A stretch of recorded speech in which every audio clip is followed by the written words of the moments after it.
Bog svima! Ja sam Marta i današnjim kratkim videom ću vam pokazati vježbice za stopala koje možete raditi uz pomoć ručnika. Pa pošto su naša stopala inače često zatvorena, znači u obući, ove vježbice će vam jako dobro pomoći da si malo aktivirate uspavane mišiće vašega stopala i da ih ponovo potaknete na njihov lijepi rad. Prvo ćemo se malo zagrijati u stojećem položaju, pa kad ustanemo, slobodno se uhvatimo jednom rukom za stolicu ili za zid, što vam je bliže, a drugu ruku ćemo se lijepo staviti na bok. Stavit ćemo sa stopalima u širini svojih kukova i polako ćemo se naizmjenično podizati jednu pa drugu petu. Radimo na ovaj način da si odmah prebacujemo fino težinu s jedne na drugu petu. Radimo polako. I svaki puta kad jednu petu spustimo na pod, napravimo izdisaj.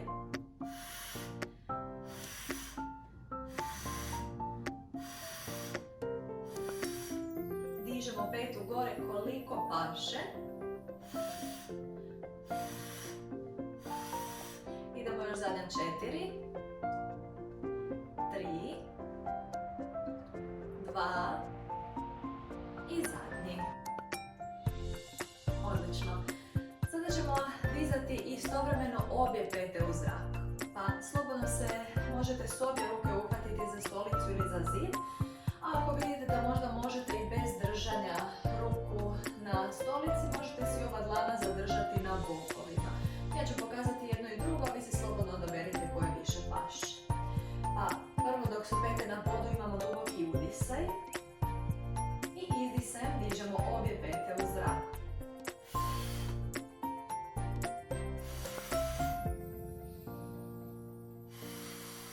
Slobodno i bez pomoći ruku možete probati.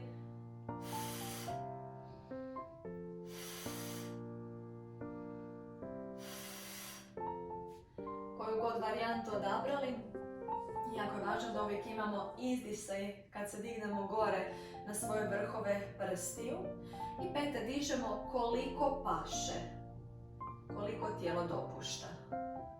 Idemo još zadnja 2. Odlično.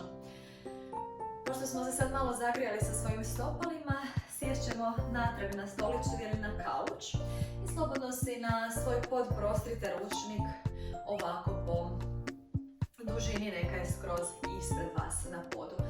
Rukama se možemo osloniti pored nogu, tako da smo dobro tu oslonjeni na svoj kauč ili stolicu. Stopala ćemo razmaknuti u širini kukova i pokušat ćemo istovremeno sa svojim stopalima, sa svojim prstima stopala gužvati ručnik i stavljati ga pod stopala. Pa idemo polako zajedno. Dignemo stopala gore, zakačimo se za ručnik i privučemo ga prema sebi. I to radimo nekoliko puta, koliko si možemo privući ručnik skroz ispod svojih stopala. Znači dobro iskoristimo raširene prste.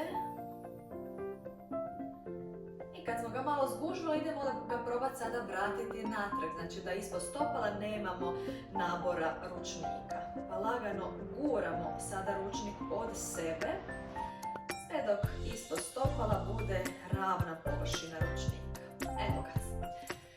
Idemo sad slično, samo ćemo naizmjenično sa jednim pa sa drugim prstićima povlačiti ručnik pod sebe.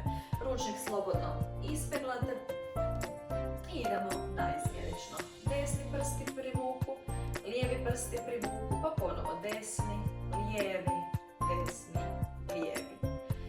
Idemo koliko paše, koliko god možemo zgužvati ručnik ispod stopala.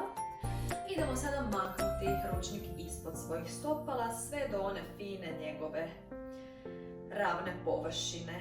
Pa mičemo ručnik polako od sebe, neka svi prsti stopala rade. I evo kad nam je ravna površina ispod stopala, završili smo.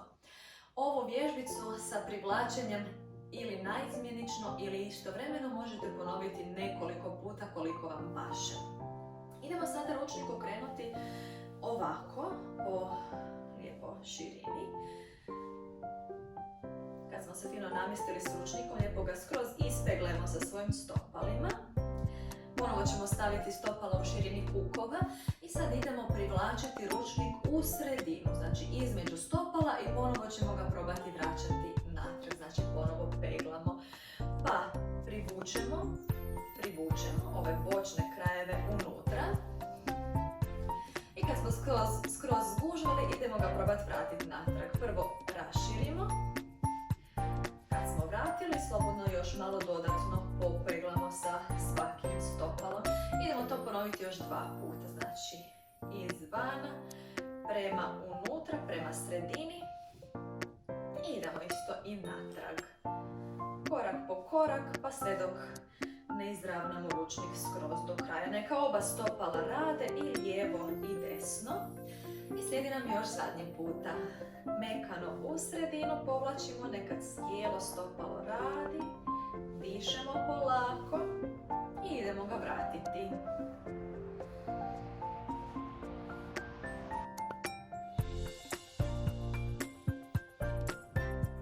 Evo ga. Nadam se da ste se mogli malo zabaviti sa svojim ručnikom i sa svojim stopalima, pa vjerujem da će vam na ovim vježbicama stopala biti